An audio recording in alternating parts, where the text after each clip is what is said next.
آپ میرے خیال عمر میں مجھ سے بہت چھوٹے ہیں. جو میں نے 2008 سے 13 تک جو میں نے کوشش کی, آپ کو اس کے بارے میں علم نہیں ہے. آپ ذرا اخبار پڑھے, آپ کو پتہ لگے گا کہ میں نے آصف زرداری سے لے کر میں نے جنرل کیانی تک جو بھی میرے بس میں ہوا میں نے کوشش کی ہے. میرے خیال میں اس حالت میں میرے خیال میں مجھے نہیں, اگر کسی کو بھی بنائے اب حالت ٹھیک نہیں ہوگی. ہم تو اس نوٹیفیکیشن سے یہ سمجھتے ہیں کہ یہ کوئی ایڈمنسٹریٹو ارینجمنٹ ڈسٹرکٹ کا اور ڈویژن کا نہیں ہے. یہ پیورلی ایک فوجی ارینجمنٹ ہے.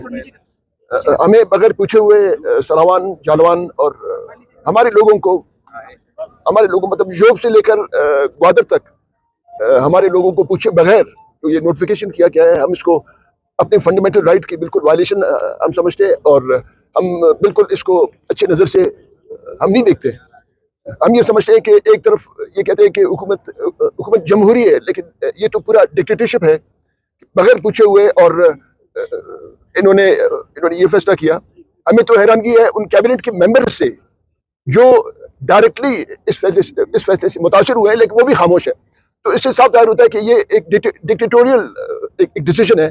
یہ کوئی جمہوری یا انتظامی یا اس قسم کا کوئی فیصلہ نہیں ہے, یہ بالکل ایک فوجی فیصلہ ہے. دیکھیں, یہ 1948 میں خان میر احمد یار خان مرحوم اور مسٹر جناح کے درمیان میں جو instrument of accession of class state کا معاہدہ ایکزیکیوٹ ہوا تھا, ہم سمجھتے ہیں کہ اس کو, یعنی ہم کہتے ہیں آج بھی ہم کہتے ہیں کہ اس کو it should be incorporated in the 1973 constitution, it should be part of the 1973 constitution.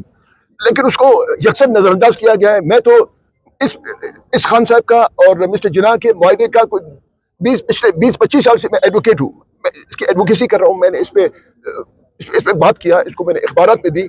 لیکن جو اسلام آباد کے حاکم ہیں ان کے کان تک ایک جو بھی نہیں رنگ تھی. تو یہ بڑی افسوس کی بات ہے. پھر جو ہمارے جو ڈسٹرکٹ اور ڈویژن کا جو اگاڑ پچھاڑ کیا ہے, یا اس کی ایک نئی ساخت انہوں نے کی ہے, تو اس میں کلات ڈویژن, کلات کا نام سرین انہوں نے ختم کر دیا. حالانکہ کلات اسٹیٹ یونین جو ہماری 4 ریاستیں تھے, ہم نے تو والنٹیرلی ہم نے پاکستان سے الگ کیا تھا. ہم نے کسی مجبوری کے ساتھ نہیں, ہم نے والنٹیرلی ہم نے الگ کیا تھا.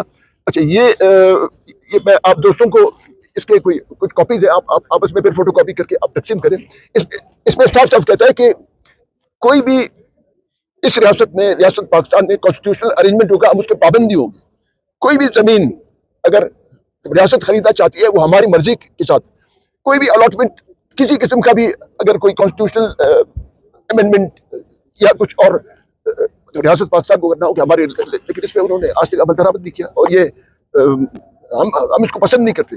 ہم کہتے ہیں کہ ہم اس فیڈریشن کے ہم باسی ہیں, اور فیڈریشن میں ہماری بات سنی جائے, نہ کہ 47 نمبر کی سنی جائے, یا 47 یا 45 یا 48 یا 100 نمبر کی بات نہیں. یہاں بات اصولوں کی ہے.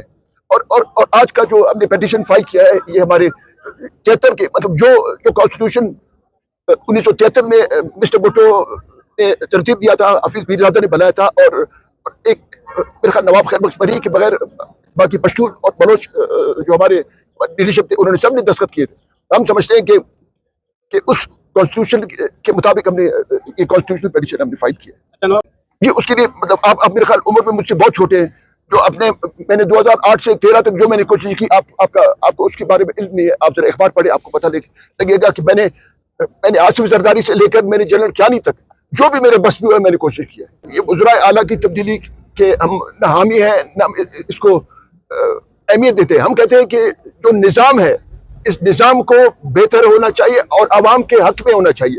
اچھا, یہ بھی آپ کو بتاؤں کہ بلوچستان ایک کثیر القومی ریاست ہے جہاں قومیں بستی ہیں, اور ہمارے قوموں کی اپنی تاریخ, اپنی زبان, اپنا علاقہ, اپنا زمین, اپنا آسمان ہے. تو اس کو تسلیم کرنا چاہیے. جو اسلام آباد میں بیٹھے ہیں حاکم, ان کو تسلیم کرنا چاہیے کہ پاکستان از اے ملٹی نیشنل اسٹیٹ. میرے خیال میں اس حالت میں میرے خیال میں مجھے نہیں, اگر کسی کو بھی بنائے اب حالت ٹھیک نہیں ہوگی. حالت مجھے ٹھیک نہیں لگتی.